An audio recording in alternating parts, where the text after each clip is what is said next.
year later, in the spring of 1991, 58-year-old Reed tested positive for HIV. His health quickly deteriorated.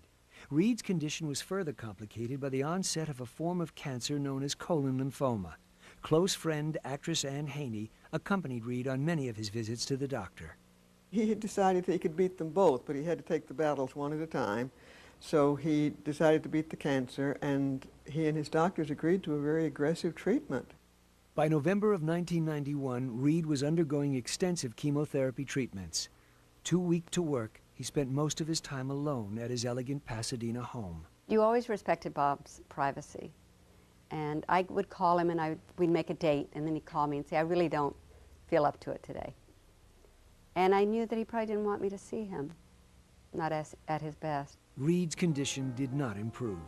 No longer able to care for himself, Reed checked into a Pasadena hospital on May 1st, 1992. It wasn't until he went into the hospital that he really then gave up, you know. Not gave up, but he sort of recognized that this is what it was going to have to be. And then his physical presence changed.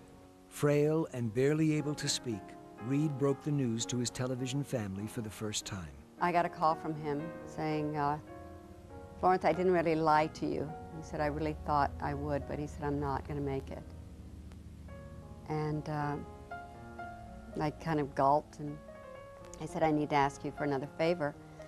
And no, this is always hard. So he asked me to call all the kids and tell them. And so I did. And it was really tough for all of them. So when Florence called and said that he was ill, you know, I was pretty sure what it was.